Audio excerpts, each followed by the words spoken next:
اٹھو وسیلہ، ہمیں ابھی یہاں سے نکلنا ہے۔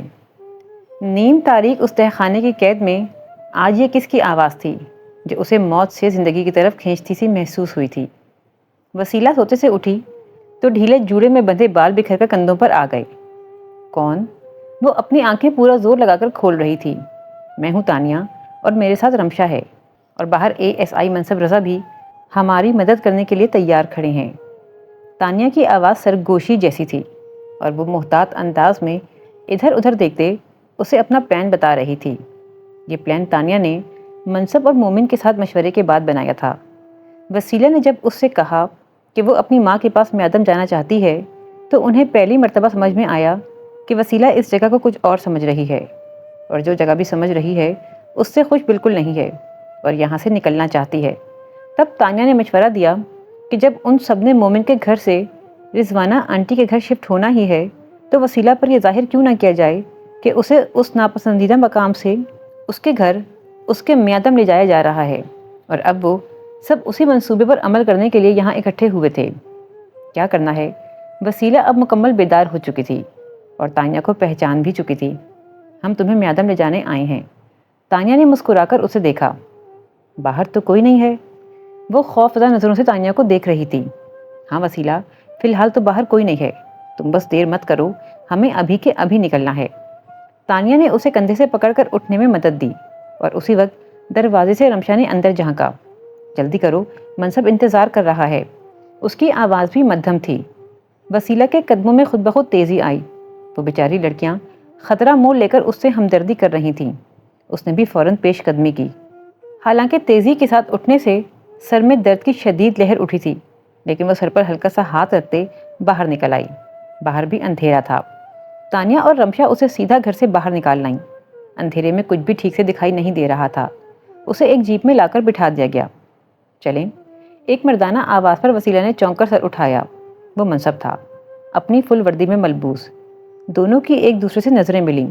وسیلہ کی آنکھوں میں مسکراہٹ کے ساتھ تشکر ابھرا، اور پھر اس نے پلکیں مون لی تھیں، جبکہ منصب مارے دکھ اور شرمندگی کے مسکرا بھی نہیں سکا۔ وسیلہ کی حالت ہمیشہ ہی اسے پچھتاووں میں گھیرنے لگتی، اور پھر وہ پہروں خود کو اس در سے نکال نہیں پاتا تھا۔ اس نے خاموشی سے جیپ آگے بڑھائی، اور اب اسے میادم کا ایک خوب لمبا چکر کاٹ کر وسیلہ کے گھر داخل ہونا تھا۔ مومن نے اس دوران رضوانہ پھپھو، امی اور ایلیا کو دوسرے گھر بھیجا۔ وہاں کی سیٹنگ تانیہ کے مشورے کے مطابق بالکل پرانے انداز میں رکھی گئی تھی۔ رضوانہ تو اس قدر حواس باختہ تھیں کہ انہوں نے کپڑے بھی وہی پہن لیے جن میں وسیلہ نے انہیں آخری مرتبہ دیکھا تھا، اور یہ سارا پلان تانیہ نے بنایا تھا۔ وسیلہ چونکہ ابھی تک اپنی ماں اور بہنوں کو پہچان نہیں پائی تھی اور ان سے خوفزدہ رہتی تھی، تو یہ سوچا گیا کہ کیا پتہ اپنا گھر یاد آنے کے ساتھ ساتھ اسے اپنی امی اور بہن بھی یاد آ جائیں۔ منصب نے ایک نظر پیچھے پلٹ کر دیکھا، گھر نزدیک آنے والا تھا، اس لیے تانیہ نے وسیلہ کو آنکھیں کھولنے کو کہا۔ وہ اسے بتا رہی تھی کہ ہم میادم پہنچ گئے ہیں اور گھر آنے والا ہے۔ بیک ویو مرر میں نیم تاریکی کی وجہ سے منصب کو وسیلہ کے تاثرات تو دکھائی نہ دے رہے تھے، لیکن وہ دل سے دعا گو ضرور تھا کہ سب کچھ پہلے جیسا ہو جائے۔ وہ رو رہی ہیں۔ ایلیا کھڑکی سے کچھ جھانک کر پلٹی تو مومن سے ٹکراتے ٹکراتے بچی۔ ایک منٹ یار، آرام سے۔ مومن نے پھر کندھے سے پکڑ کر سیدھا کیا۔ اب تو اسے لگنے لگا تھا جیسے زندگی کا مقصد ایلیا کو گرنے سے بچانا ہے۔ جب دیکھو وہ کہیں نہ کہیں اوندی گری ملتی۔ آپی، اس نے آواز نیچی کرتے مومن کو آستین سے پکڑ کر کھڑکی سے دور کھینچا۔ تانیہ انہیں ان کے کمرے میں یہ کہہ کر بٹھا آئی تھی کہ اب وہ میادم میں اپنی امی کے گھر میں ہے اور بالکل محفوظ ہے۔ ہم نے کچھ دیر کے لیے انہیں اکیلا چھوڑ دیا تھا تاکہ وہ اپنے کمرے کی چیزوں کو دیکھیں اور پہچانیں، لیکن آپ ہی تو رو رہی ہیں۔ تو میرا خیال ہے کہ تانیہ کو ہی کمرے میں بھیجتے ہیں۔ وسیلہ صرف اسی کو بتا سکتی ہے کہ اسے کیا مسئلہ ہے۔ مومن فوراً پلٹ کر بڑے کمرے میں آیا اور تانیہ کو صورتحال بتائی۔ اللہ کرے سب خیریت ہو۔ رضوانہ کا تو سن کر ہی چہرہ اتر گیا۔ پریشان نہ ہو آنٹی، کیا پتا وہ ایموشنل ہو گئی ہو۔ رمشا نے تسلی دینے کی کوشش کی، حالانکہ اندر سے دل بہت ڈر رہا تھا۔ تانیہ اس دوران کمرے کی طرف بڑھ گئی۔ ارے وسیلہ، کیا ہوا آپ کو؟ تانیہ تیزی سے اس کی طرف بڑھی۔ وہ چہرہ ہاتھوں میں چھپائے بہت شدت سے رو رہی تھی۔ مجھے یہاں سے لے چلیں تانیہ، پلیز مجھے آپ اپنے گھر لے جائیں، یا کم از کم کسی ہسپتال ہی چھوڑ دیں۔ یا وہ ایک دم بوکھلائی ہوئی سی تھی۔ تانیہ نے قریب بیٹھ کر اس کا ہاتھ تھاما۔ اچھا بھائی ٹھیک ہے، جہاں آپ کہیں گی وہیں لے جاؤں گی، لیکن پہلے مجھے اپنے رونے کی وجہ تو بتائیں۔ آپ نے کہا تھا کہ آپ مجھے میادم لے کر جا رہی ہیں، میری امی کے گھر، تو پھر وہ سب عورتیں یہاں کیوں آ گئی ہیں؟ وہ سب میرا پیچھا کیوں نہیں چھوڑ رہی؟ مجھے ان سے نجات کب ملے گی، اور ملے گی یا نہیں؟ وسیلہ کے آنسو جھرجھر بہہ رہے تھے، گلے سے ہچکیوں اور سسکیوں کی آواز اس کی بات کو لگاتار بیچ بیچ میں اٹکائی جا رہی تھی۔ تانیہ کا دل اس کی بات سنتے ہی بجھ سا گیا، تو ان کا پہلا پلان ناکام ثابت ہوا تھا۔ وسیلہ باوجود اپنے گھر آ جانے کے اپنی فیملی کی پہچان نہیں کر پائی تھی۔ وسیلہ، یہ آپ کی امی، مامی ندرت اور بہن ایلیا ہی ہیں، آپ پلیز ذرا اپنے ذہن پر زور ڈالیں۔ تانیہ نے اسے یاد دلانے کی کوشش کی، لیکن وہ جواباً تانیہ کو یوں دیکھنے لگی جیسے اسے اس کی دماغی حالت پر شک ہو۔ آپ نہیں جانتی تانیہ، وسیلہ نے اپنی آنکھیں صاف کیں، آپ یہاں نہیں آئی ہیں نا؟ ضرور ان لوگوں نے جھانسا دینے کے لیے آپ کے ساتھ غلط بیانی کی ہے، یہ میری امی وغیرہ نہیں ہیں۔ تو یہ کون عورتیں ہیں وسیلہ؟ تانیہ نے سوچا آج پوچھ ہی لے کہ آخر وہ ان سب سے اتنا کیوں ڈرتی تھی۔ یہ وسیلہ ایک دم کسی گہری سوچ میں پڑ گئی۔ اسے ایک بند اور ہپ زدہ کمرہ یاد آیا، سفید آنکھوں والی ایک عجیب سی عورت، اپنا بے ہوش ہو کر گرنا، ایک موٹی تازی عورت کا اسے سیڑھیوں جیسی جگہ سے دھکا دینا، ایک تیز چپتی آنکھوں والی عورت کا اس پر چیخنا چلانا۔ لیکن وسیلہ نے اپنے ذہن پر زور دیا، وہ سب عورتیں کون تھیں اور کیا چاہتی تھیں؟ ان کے نام کیا تھے؟ ان سے وسیلہ کا رشتہ کیا تھا؟ اور دشمنی؟ وسیلہ نے سر کو دونوں ہاتھوں سے تھام لیا، اسے چند دھندلے مناظر کے علاوہ کچھ بھی یاد نہیں آ رہا تھا۔ وسیلہ، آپ کا شوہر کہاں ہے؟ تانیہ کو اچانک ایک خیال آیا۔ بہت دن پہلے مومن نے بھی اس سے یہی کہا تھا کہ وسیلہ سے ارحم کے حوالے سے اب تک کوئی سوال نہیں کیا گیا۔ شوہر؟ وہ حیرت سے تانیہ کو دیکھنے لگی، پھر ایک دم سے ہنس پڑی۔ آپ کو کسی نے غلط بتایا ہے، میری تو شادی ہی نہیں ہوئی۔ تو ارحم؟ تانیہ نے تھوڑا رک کر بالآخر پوچھ ہی لیا۔ ارحم؟ وسیلہ نے ماتھا سکوڑ کر کچھ دیر سوچا، اس نے تو یہ نام ہی پہلی بار سنا تھا۔ کون ارحم؟ وہ خالی خالی نظروں سے تانیہ کو دیکھ رہی تھی۔ نہیں، شاید میں ہی بھولتی ہوں۔ وہ اس کے کندھے پر نرم سی جھپکی دیتے مسکرا پڑی۔ اسی وقت مومن نے کمرے میں جھانکا، منصب بھی ساتھ تھا۔ کیا ہوا وسیلہ، سب خیریت ہے؟ مومن نے نہایت نرم لہجے میں کہتے قریب آنے کی کوشش کی، لیکن وسیلہ نے غصے سے منہ پھیر لیا۔ مومن نے سوالیہ نظر تانیہ پر ڈالی، جس پر وہ اپنی جگہ سے اٹھتے باہر کو کھسک گئی۔ اسے مومن کو کچھ بتانا تھا، لیکن ظاہر ہے کہ وسیلہ کے سامنے نہیں۔ مومن نے بھی فوراً پیش قدمی کی۔ باہر آ کر تانیہ نے وسیلہ کی باتیں مومن کے سامنے دہرا دیں۔ مجھے لگتا ہے مومن بھائی، وہ آپ پر اس لیے غصہ ہے کہ آپ ان سب عورتوں کو یہاں ساتھ کیوں لائے ہیں۔ اس نے ابھی تک اپنی امی وغیرہ کو نہیں پہچانا۔ اس نے ایک گہرا سانس لیتے ہوئے کمر پر ہاتھ رکھا۔ اب اس کا کیا کریں؟ میں کچھ کہوں؟ منصب اسی وقت کمرے سے باہر نکلا۔ دونوں حیرت سے پلٹے۔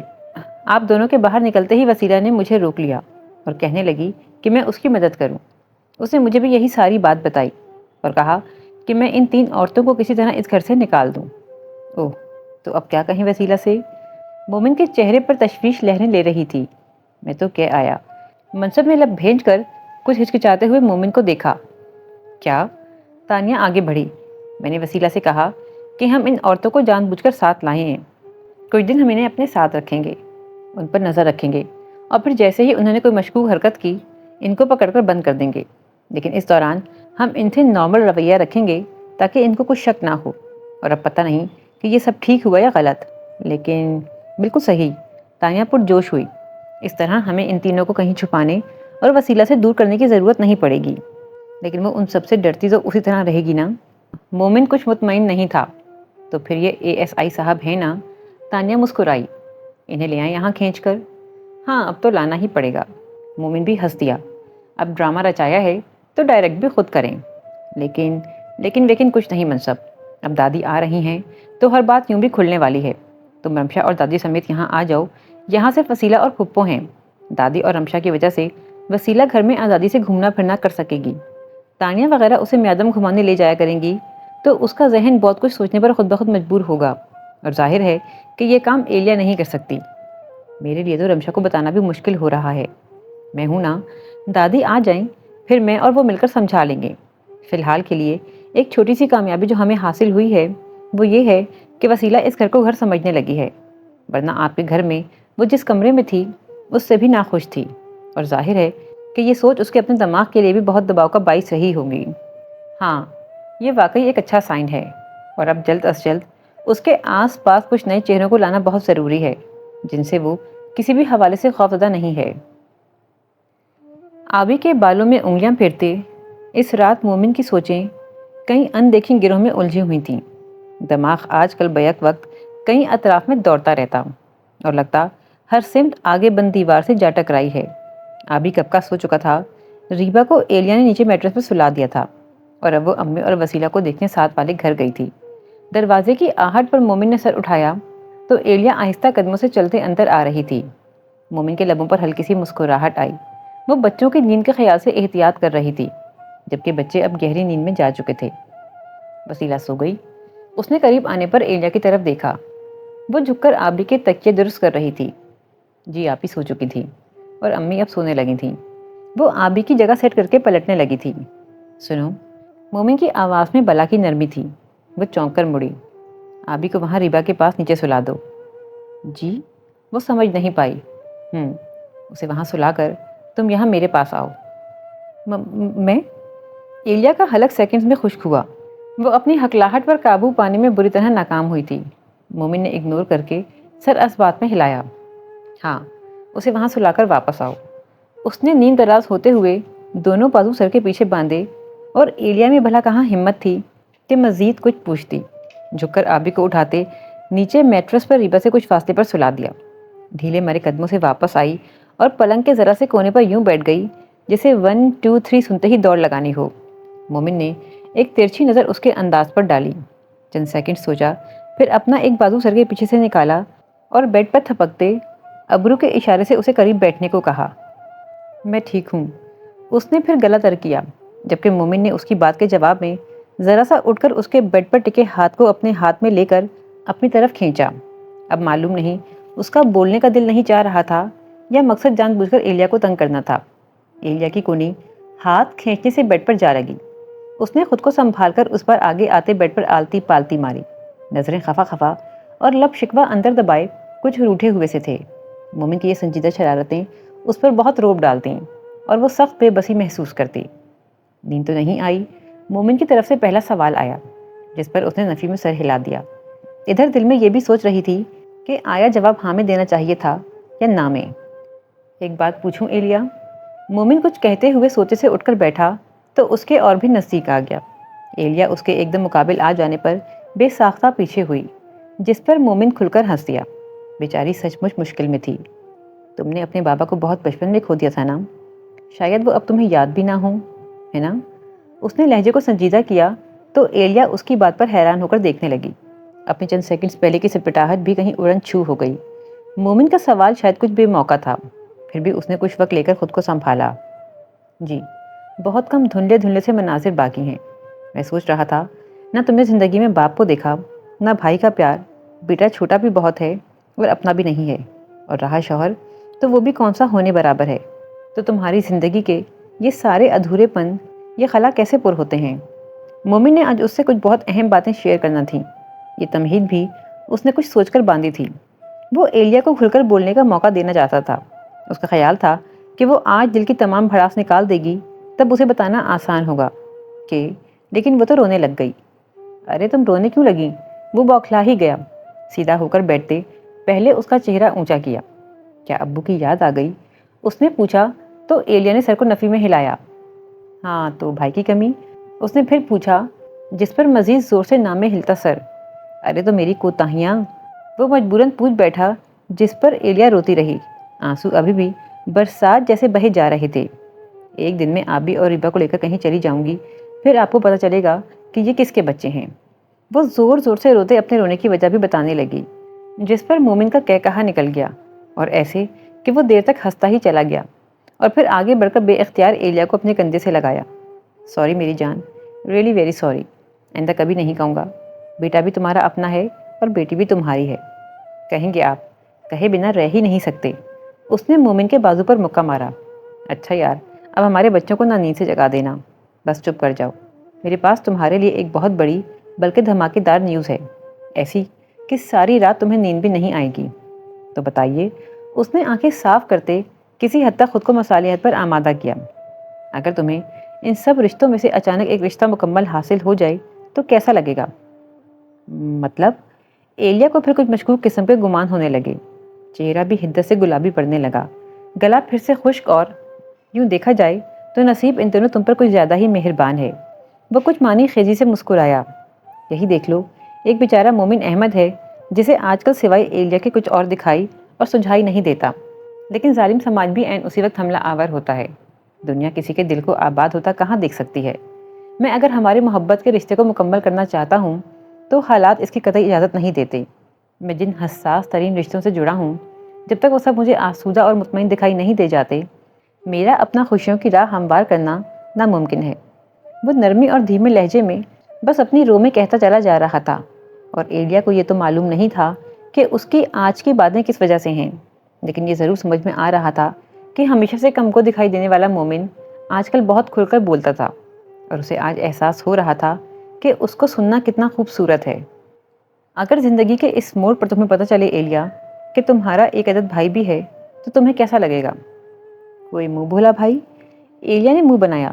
مجھے تو ایسے ان نیچرل رشتے بالکل اچھے نہیں لگتے۔ اصلی بھائی، سگے والا۔ مومن مسکرایا تو وہ حیران ہو کر پیچھے ہٹی۔ ایسا کیسے ہو سکتا ہے؟ ناممکن۔ کچھ بھی ناممکن نہیں ہے ڈیئر۔ وہ مسکرانے لگا۔ تم حقیقتاً ایک عدد بھائی رکھتی ہو، جو حالات کی ستم ظریفی کہہ لو کہ ایک بچی سے تبدیل ہو گیا تھا۔ وہ بچی جسے گزرے 25 برسوں میں تم نے اپنی بہن اور پھپھو نے اپنی بیٹی سمجھا۔ مومن کا لہجہ بتاتے ساتھ ہی سنجیدہ اور کچھ افسردہ سا ہو گیا۔ وسیلہ کا ذکر ان دنوں یوں ہی مغموم کر دینے کے لیے کافی تھا، اور اب اس کے حوالے سے یہ بدلتی سوچ، اگرچہ مومن کو اس سوچ سے آج نہ آئندہ کبھی فرق نہیں پڑ سکتا تھا، کیونکہ وسیلہ جب پھپھی ذات تھی اس نے تب بھی اسے اپنی بہن سمجھا تھا، اور اب اگر وہ پھپھی ذات سے نکل کر ایک خیر لڑکی بن کر سامنے آئی تھی، اس کا دل تب بھی اپنی بہن کی محبت سے بھرا تھا۔ ہاں البتہ اس دل میں ایک بھائی کو سمانے کی کشادگی بھی در آئی تھی۔ آپ کیا کہہ رہے ہیں؟ اسے سچ مچ لگنے لگا کہ مومن نیند میں ہے۔ وسیلہ بچپن میں تمہارے بھائی سے بدل گئی تھی، مومن نے آخر کہہ ہی دیا۔ میرا بھائی؟ ہاں، اور وہ بچہ منصب تھا، جو دراصل تمہارا سگا بھائی اور رضوانہ پھپھو کا بیٹا ہے۔ تم نے ایک بار مجھے بتایا تھا کہ منصب اور وسیلہ کی سالگرہ ایک دن ہوتی ہے۔ ایکچولی دونوں ایک ہی وقت میں ایک ہی جگہ پیدا ہوئے تھے اور ایک دوسرے سے بدل گئے تھے۔ اس بات کی تصدیق تو تمہاری امی بھی کریں گی کہ منشی نوریس کی بیوی اور وہ ڈیلیوری کے ٹائم ایک ساتھ تھیں۔ آپ واقعی کوئی سچی کہانی سنا رہے ہیں؟ مجھے بالکل یقین نہیں آ رہا۔ کل تمہاری دادی یہاں آ رہی ہیں، انہوں نے ہی یہ سچ منصب کو بتایا تھا، کیونکہ بچے انہوں نے تبدیل کیے تھے، اور اب وہ یہ سچ تمہاری امی کو بتائیں گی۔ اوہ، اور وسیلہ؟ ایلیا کے اعصاب ایک دم ڈھیلے سے تھے۔ وسیلہ واپس چلی جائے گی؟ وسیلہ کہیں نہیں جائے گی بدو لڑکی، اس کے والدین کی وفات ہو چکی ہے، اس کی 2 بہنیں ہیں، میمونہ اور رمشا، بلکہ تمہاری اطلاع کے لیے اب رمشا اور منصب ہمیشہ کے لیے یہاں آ جائیں گے، اور وسیلہ بھی یہیں رہے گی۔ یہ سب کتنا عجیب ہے۔ اور اس دن منصب بھائی لان میں اس لیے؟ وہ منہ پہ ہاتھ رکھے حونکوں کی طرح مومن کو دیکھ رہی تھی۔ ہاں، وہ اپنی چھوٹی بہن سے بہت سی باتیں کرنا چاہتا تھا، تمہیں روکنا چاہتا تھا۔ اسے بے حد افسوس ہے کہ اس کی بڑی بہن اس کی آمد سے پہلے ہی دنیا سے چلی گئی۔ میں بھی ان سے ملنا چاہتی ہوں۔ ایلیا کی آنکھیں نم ہو گئیں۔ ابھی؟ مومن نے لہجہ سنجیدہ رکھا، اگرچہ وہ شرارت ہی کر رہا تھا۔ جی نہیں، ایلیا نے منہ بسورا، کل ملوں گی۔ کل پھپھو کو بھی یہی سب بتانا ہے۔ میں نہیں چاہتا تھا مجھے ایک ساتھ بہت سارے حیرت بھرے چہرے دیکھنے پڑیں، تبھی تمہیں آج بتا دیا۔ امی؟ اس نے مومن کو دیکھا۔ امی کیسے ریئیکٹ کریں گی؟ خبر تو خوشی کی ہے، اس لیے امید بھی اچھی رکھنی چاہیے، بلکہ شاید فرتے جذبات سے لپٹ جانا چاہیے اپنے بچھڑے ہوئے بیٹے سے۔ وہ اب مسکرا رہا تھا، اور ایلیا منصب کو تصور میں لاتے حیرت سے اس نئی خبر کو ہضم کرنے لگی۔ آج خوشی سے، حیرت سے نیند تو واقعی نہیں آنی تھی۔ اب میں سو جاؤں؟ مومن نے بہت قریب سرگوشی کی تو وہ ہوش میں آئی۔ وہ ابھی تک اس کے بیڈ پر برا جمان تھی، شاید وہ اسی لیے کہہ رہا تھا جی۔ وہ کھسکنے لگی، لیکن مومن نے جاتی ایلیا کے ہاتھ پر اپنی انگلیاں رکھیں۔ آج بھائی کے ملنے کی خوشی میں جاگو، اور اللہ وہ وقت قریب لائے جب مومن احمد تمہیں ایک بھی پل کے لیے سونے نہ دے۔ واہ جی، کیوں سونے نہیں دیں گے؟ وہ سرخ چہرہ لیے مسکراتے ہوئے اٹھ بیٹھی۔ ہاں، اب تمہیں کیا کیا بتائیں۔ وہ ایک حسرت بھری آہ بھرتے اس کی معصوم ہنسی کو دیکھے گیا۔ اب تم مجھے نہیں روک سکتے ارحم، اب میں ان کی ایک نہیں چلنے دوں گی۔ وہ کسی ناگن کی طرح بل کھا رہی تھی۔ ارے اب کیا کرنے والی ہیں آپ؟ ارحم سخت بیزار سا بیڈ پر آڑا لیٹا تھا۔ تم جیسا بے حس تو میں نے آج تک نہیں دیکھا۔ وہ بپھری ہوئی سی بیڈ کے نزدیک آئی۔ دیکھا نہیں کیا کچھ سنا کر گئی ہے وہ پولیس والے کی بہن؟ اچھا بھلا وہ دادی کو ساتھ لے جا رہی تھی۔ بہت شوق ہو رہا تھا آپ کو مریضہ کی خدمت کرنے کا۔ وہ انہیں شاید ٹھنڈا کرنے کی کوشش میں تھا۔ خدمت کرے میرے دشمن، اس نے پیر پٹخے، لیکن مصیبت یہ ہے کہ بڑھیا نہ جانے وہاں جا کر کیا کچھ کہہ دے۔ شہناز بے چینی سے لب کاٹ رہی تھی۔ دادی نے کچھ دیکھا تھا اپنی آنکھوں سے؟ ارحم اب ماتھا سکوڑے ماں سے استفسار کر رہا تھا۔ نہیں، وسیلہ کے تہخانے کی اسے بھنک بھی نہیں پڑی، تو پھر کیا فکر ہے؟ جانے دیتی کل۔ ارحم ایک جمائی لے کر سیدھا ہوا اور شہناز نے بیٹے کی لاپرواہی کو خوب غصے سے دیکھا۔ تمہیں کسی بات کی عقل ہوتی تو کیا ہی اچھا تھا۔ وہ میمونہ پولیس کی دھمکی دے کر تمہاری دادی کو ساتھ لے جانے آئی تھی، اور میں اتنی آسانی سے اس کے ساتھ روانہ کر دیتی؟ اتنی بے بس تو میں بھی نہیں ہوں۔ کبھی تو شکر پڑ لیا کریں کسی بات کا، ورنہ سوچیں وہ وسیلہ بی بی اگر کچھ بھی بتانے کی پوزیشن میں ہوتی تو میرا اور آپ کا اس وقت کیا حشر ہو رہا ہوتا۔ دیکھو ارحم، مجھے نہ سکھاؤ نہ سمجھاؤ۔ ان کے ساتھ جو ہو رہا ہے نا، بہت ہی صحیح ہو رہا ہے۔ سب قدرت کا انتقام ہے، جو آج معذور لاچار بیٹی کو پاس بٹھا کر بھی بے بسی سے تماشا دیکھ رہے ہیں۔ بھائی تو آپ بھی اسی کو کافی سمجھے نا۔ وہ تنگ آ گیا، اور شکر کریں کہ وسیلہ کسی قسم کا بیان نہ اب تک دے پائی ہے اور نہ ہی دینے کی پوزیشن میں ہے۔ مجھے تو سچی سن کر ہی اندر تک چین اتر گیا کہ وہ سب بھول چکی ہے۔ کیا نشانے پر ضرب لگائی ہے آپ نے؟ وہ اب ڈھیٹوں کی طرح ہنس رہا تھا، اور اس بار شہناز بیگم کو بھی ہنسی آ گئی کہ یہ تو واقعی بڑا کام ہوا تھا، ورنہ وہ ماں بیٹا تو اس وقت جیل کی سلاخوں کے پیچھے ہو سکتے تھے۔ لیکن ہاں یہ بھی طے تھا کہ وہ اسی پر کناعت کرنے والی نہ تھی۔ اوپر سے اس میمونہ کا آ کر یہ کہنا کہ وہ دادی کو میادم لے جانا چاہتی ہے، شہناز سے بالکل برداشت نہیں ہوا۔ ساس کو وہ اکیلے تو ہرگز ان لوگوں کے حوالے نہیں کر سکتی تھیں، لیکن ابھی اس کے دماغ میں کچھ اور چل رہا تھا۔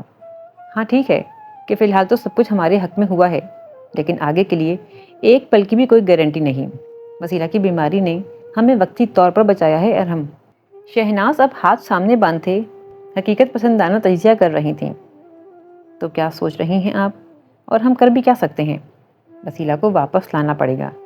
ارے وہ تڑپ کر اٹھ بیٹھا۔ میں یہاں سمارا کو لانے کا سوچ رہا ہوں اور آپ محبت کرتے ہو اپنی بیوی سے؟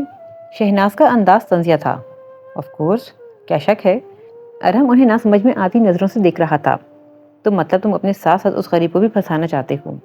لیکن خاموش رہو ارحم اور غور سے سنو۔ شہناز نے ہاتھ اٹھایا۔ سمارا کو یہاں لانے کے متعلق تو فی الحال بھول ہی جاؤ۔ حالات بہت نازک موڑ پر ہیں۔ ہم پر پرچہ کٹا ہوا ہے۔ وسیلہ کو کسی بھی وقت سب کچھ یاد آ سکتا ہے، اور تمہاری شادی بھی منظر پر آ سکتی ہے۔ وہ شادی جو تم نے اپنی پہلی شادی کے عین 2 دن بعد رچائی۔ پھر تمہاری دادی کو بھی میں نے میمونہ کے ساتھ نہیں جانے دیا۔ سب کچھ ہی ہمیں شک کے دائرے میں کھڑا کر رہا ہے۔ اس لیے اس سب کو ٹھیک ہو جانے دو، اور جیسا میں کہتی ہوں ویسا کرتے جاؤ۔ اچھا تو بتائیں۔ ارحم کا سارا جوش جھاگ کی طرح نیچے جا بیٹھا۔ تھک کر کوشچن سائڈ پر پھینکتے اس نے ماں کو سننا شروع کیا۔ رضوانہ نے چائے کی پیالی سامنے میز پر رکھی اور دبے قدموں چلتے پردے کی اوٹ میں آئیں۔ وسیلہ کا کمرہ ان کے بالکل سامنے والا تھا۔ بیچ میں چھوٹا سا کوریڈور تھا۔ فیروزہ چائے دے کر گئی تو انہوں نے اس سے لائٹ آف کر کے جانے کو کہا۔ وہ نیم تاریکی میں سامنے کمرے میں بیٹھی وسیلہ کو دیکھنا چاہتی تھیں، اور وہ چونکہ اس سے گھبراتی تھی تو لائٹ ہی آف کر دی تاکہ وسیلہ انہیں دیکھ نہ سکے، اور اس وقت وہ بری طرح چونکی تھیں۔ فیروزہ ابھی کچھ دیر پہلے دھلے ہوئے خوش کپڑے تار سے اتار کر وسیلہ کے بیڈ پر رکھائی تھی۔ کاموں سے فارغ ہو کر تہ لگاتے اسی نے الماری میں بھی رکھنے تھے۔ وسیلہ ان کے سامنے آرام چیئر پر بیٹھی موبائل پر کچھ دیکھ رہی تھی۔ فیروزہ کے کپڑے رکھ کر جانے کے بعد کچھ دیر تک وہ کپڑوں کو دیکھتی رہی تھی، اور پھر اپنی جگہ سے اٹھ کر اس نے ایک شال اٹھا لی تھی۔ سرخ رنگ کی گولڈن کڑھائی والی یہ شال رضوانہ نے تحریم کو اس کے جہیز میں دی تھی، اور ان دنوں ایلیا کے استعمال میں تھی۔ وسیلہ نے سرخ شال کو الٹ پلٹ کر دیکھا تھا اور پھر اسے اوڑھ لیا۔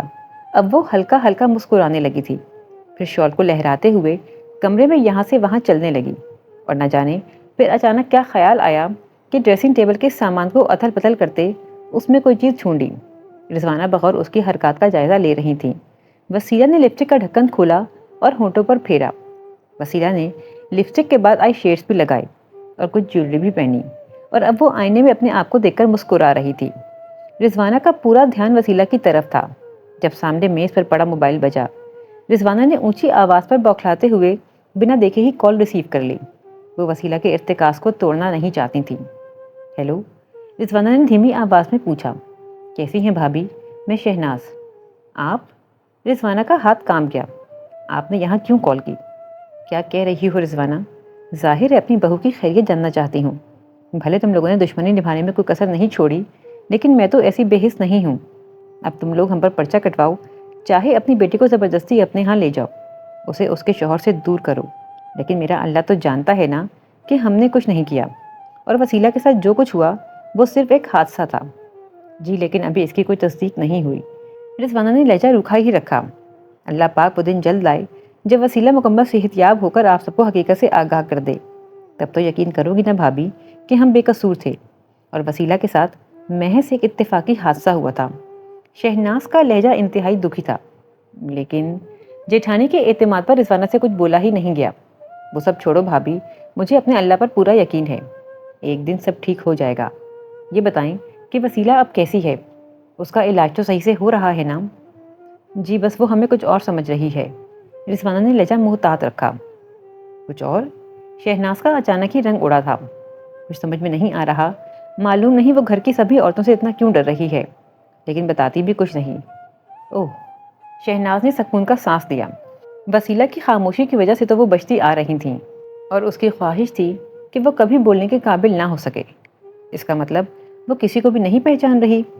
شہناز کا انداز کچھ جاننے جیسا تھا، لیکن رضوانہ اس ہوشیاری کو سمجھ نہیں پائیں اور اپنی سادگی میں اقرار کر لیا کہ ہاں وسیلہ نے یہاں کسی کو بھی نہیں پہچانا تھا، اور شہناز کے لیے فی الحال یہ خبر ہی بہت خوش کن تھی۔ سوری منصب، میں تمہاری دادی کو نہیں لا سکی۔ میمونہ نے سخت اداسی سے بھائی کو دیکھا۔ اچھا جناب، اب وہ میری سگی والی دادی کیا بن گئیں؟ میری تمہاری بھی ہونے لگا۔ منصب تمہاری دادی کہنے پر مسکراتے ہوئے پلٹا۔ لوگ کہیں جیلس تو نہیں ہو رہے؟ ہاں، بہت زیادہ جیلس۔ میمونہ پہلے تو بے ساختہ کہہ گئیں، پھر نہ جانے کیا ہوا کہ منہ پھیر لیا۔ رمشا اور منصب نے ایک دوسرے کو دیکھا۔ میمونہ اور انیس کی آمد کے کچھ ہی دیر بعد منصب نے بہنوں کو بھی رشتوں کی حقیقت سے آگاہ کر دیا تھا۔ ان کی حیرت کا بھی وہی عالم تھا، لیکن سچ ایسا تھا کہ جھٹلانا ناممکن تھا۔ سچ بتاؤ منصب، تمہیں دادی کے اتنے بڑے اقدام پر افسوس نہیں ہوا، جس نے تمہاری زندگی کو کیا سے کیا بنا دیا؟ کیا تم ان سے خفا نہیں ہو؟ رمشا نے دل میں دبا سوال بھی پوچھ ہی لیا۔ کیسے خفا ہو سکتا ہوں؟ ان کے توسط سے مجھے تم جیسی پیاری بہنیں ملیں، امی ملیں، بابا ملے، لیکن ایسے ہی کچھ رشتے تم سے چھن بھی تو گئے۔ میمونہ بھی قریب آئی۔ دونوں بڑی عجیب سی کیفیت میں گھری تھیں۔ منصب نے دونوں کے کندھوں پہ ہاتھ رکھے انہیں قریب کیا۔ تو قدرت نے ملوا بھی تو دیا، آج مجھے سبھی رشتے حاصل ہو گئے ہیں نا؟ ماں اللہ نے لے تو لی، لیکن آج دوبارہ مل بھی گئی۔ اچھا ہاں منصب، دادی کے متعلق کیا سوچ رہے ہو؟